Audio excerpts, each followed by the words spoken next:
Video. आज की video में डिस्कस करेंगे कि कौन से रीजंस हैं जिसकी वजह से वीज़ा रिजेक्ट होता है।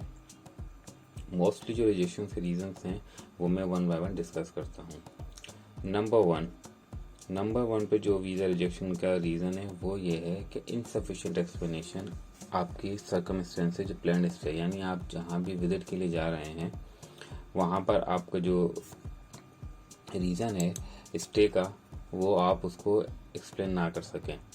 लेट्स सपोज कि आपने विजिट वीज़ा के लिए अप्लाई किया है और आपकी जो फाइनेंशियल स्टेटमेंट आप उसके साथ अटैच करते हैं वो आपकी वर्क की सैलरी से रिलेटेड ना हो, यानी आपका बैंक स्टेटमेंट बहुत ज़्यादा हो और वर्क आपकी जो आपकी स्टेटमेंट है वो बहुत ज़्यादा है और आपका जो वर्क की कैटेगरी है वो उस हिसाब से मैच नहीं करती। तो ये भी एक रीज़न हो सकता है आपके वीज़ा रिजेक्शन के लिए, जो कि मेन पर सबसे रिजेक्शन का रीज़न होता है। जो सेकंड रीज़न है वो उसको मेन जो आता है वो ये है कि lack of proof of travel itinerary, यानी आप वीज़ा की जो वीज़ा एप्लीकेशन सबमिट कराएं उसके अंदर आप इटनरी यानी अपना कोई टिकट जो है इटनरी वो शो ना करें।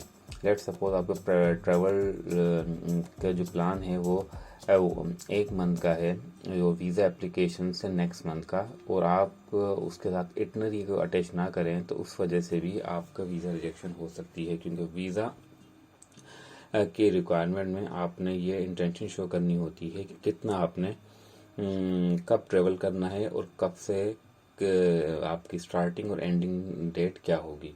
तो एक और ये भी रीज़न है वीज़ा रिजेक्शन का। जो थर्ड रीज़न है वीज़ा रिजेक्शन में वो उसको आप कह सकते हैं कि पासपोर्ट की इनवैलिडिटी। पासपोर्ट इनवैलिडिटी का मतलब क्या है कि आप अगर लेट्स सपोज विजिट वीज़ा के लिए अप्लाई करते हैं और उस विजिट वीज़ा आपने 1 मंथ का है और आपको जो पासपोर्ट की जो डेट है वो आपके विजिट वीज़ा के 1 मंथ के बाद एक्सपायर हो रही है, तो भी वीज़ा रिजेक्ट हो सकता है। इसको आप सिंपली इस तरह समझ लें, जैसे आपका प्लान्ड स्टे 1 मंथ का है विजिट वीज़ा के लिए, तो आपका पासपोर्ट मिनिमम आफ्टर अराइवल यानी जब आप ट्रेवलिंग से वापस आ जाएं उसके बाद भी 3 मंथ तक वैलिड होना चाहिए। तो पासपोर्ट की इनवैलिडिटी भी एक रीज़न है रिजेक्शन का। ये बिल्कुल इजी है, इसको समझने को ज़्यादा मुश्किल नहीं है। जो फोर्थ रीज़न है वो है इनसफिशिएंट मीन्स ऑफ सब्सिस्टेंस, यानी आप जो फाइनेंशियल स्टेटमेंट कनेक्ट करें या अटैच करें वीज़ा एप्लीकेशन के अंदर वो मिनिमम 1 मंथ से ज़्यादा होनी चाहिए।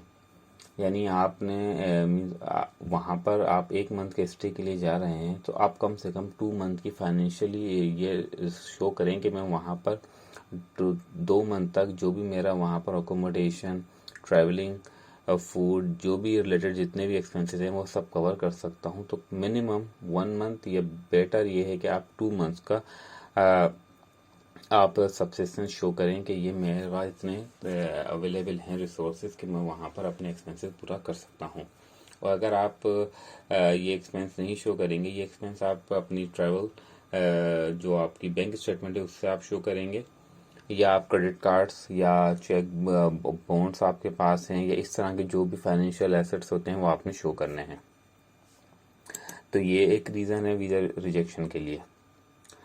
जो 5th नंबर पर रीज़न है जिससे वीज़ा मोस्टली रिजेक्ट होते हैं वो आपके क्रिमिनल एक्शंस हैं, यानी आपकी कोई प्रीवियस ऐसी हिस्ट्री है जिसमें आपको कोई क्रिमिनल है या आपके अगेंस्ट कोई FIR लॉन्च हुई है, तो उससे कब वो तो एक मेन रीज़न है वीज़ा रिजेक्शन का, क्योंकि किसी भी कंट्री के अंदर आप का क्रिमिनल रिकॉर्ड पीछे है तो आप उस कंट्री के लिए थ्रेट हो सकते हो। तो ये तो एक सिंपल वीज़ा रिजेक्शन का मेन रीज़न होता है कि आपको क्रिमिनल एक्टिविटी या आपको कोई FIR अगेंस्ट इस तरह का कोई भी आपके कोर्ट केसेस वगैरह ना हो। ये एक मेन रीज़न है जो सबसे पहले कंसिडरेशन में आता है वीज़ा रिजेक्शन के लिए।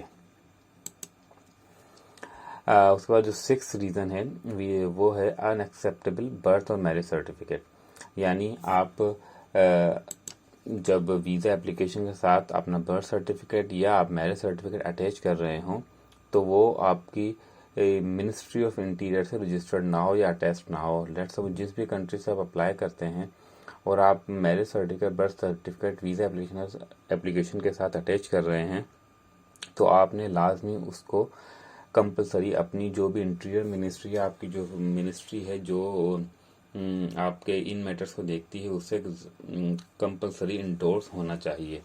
अदरवाइज वो इंडोर्समेंट बेसिकली एक श्योरिटी होती है कि ये डॉक्यूमेंट वैलिड है।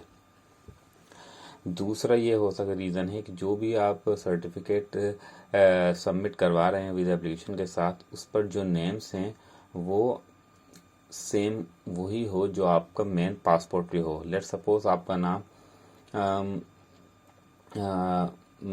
मोहम्मद शारिक है तो आपका पासपोर्ट पे भी नाम मोहम्मद शारिक ही होना चाहिए। सिमिलर नेम होने चाहिए, उसमें ना तो अल्फ़ाबेट्स और ना कोई करेक्टर और ना ही रिवर्स ऑर्डर में हो। सेम कैटेगरी सेम सीक्वेंस में आपका नाम हो, अदरवाइज वीज़ा रिजेक्शन हो सकती है। ये रीज़न है वीज़ा रिजेक्शन का। उसके बाद जो नंबर 7 पे वीज़ा रिजेक्शन जो का एक और रीज़न आता है वो ये है कि आपके पास invalid travel insurance. Invalid travel insurance का मतलब ये है कि आप अगर एक मंथ के विजिट वीज़ा के लिए अप्लाई करते हैं फॉर एग्जांपल, तो हर कंट्री की जो आपका ट्रैवल इंश्योरेंस है वो आपकी वहाँ की एम्बेसी आपको बताएगी कि आपने जिस ट्रैवल एक मंथ के अंदर इतना ट्रैवल लेट सपोज 20,000 यूरोज या 30,000 यूरोज या डॉलर्स कम से कम आपने ट्रैवल इंश्योरेंस सबमिट करवानी है।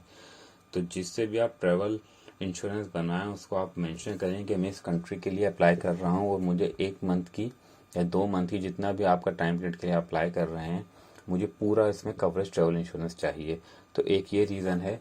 अगर आप उसको इनकम्प्लीट लेट सपोज 30,000 यूरोज़ हैं और आप 25,000 यूरोज़ की सबमिट करवा रहे हैं तो ये एक रिजेक्शन हो सकता है वीज़ा का रिजेक्शन का।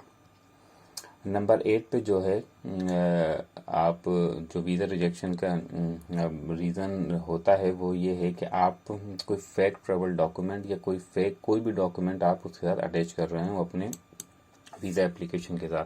वो आपका एजुकेशनल डॉक्यूमेंट्स हो सकते हैं, वो आपके मैरिज बर्थ सर्टिफिकेट हो सकते हैं, वो आपका कोई पासपोर्ट हो सकता है, आपका कोई रेजिडेंट कार्ड हो सकता है। जो भी डॉक्यूमेंट आप फेक अटैच करेंगे और अगर एम्बेसी कॉन्सुलेट्स को उसके बारे में पता लग जाए या उन्हें थोड़ा सा भी उसको आइडेंटिफाई कर लें तो वो ना सिर्फ आपका वीज़ा रिजेक्ट होता है बल्कि आप लॉन्ग टर्म के लिए बैन हो सकते हो उस कंट्री के लिए।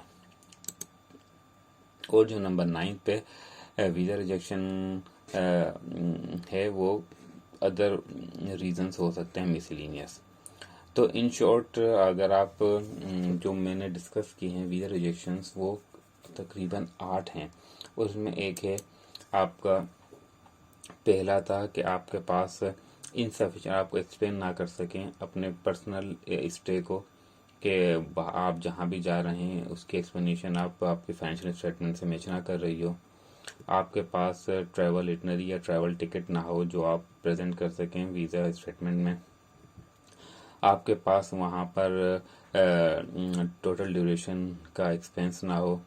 आपकी पासपोर्ट इनवैलिडिटी हो यानी उसकी एक्सपायरी डेट क्लोज़र हो। आपके ट्रैवल जो टोटल ट्रैवल है उससे कम हो।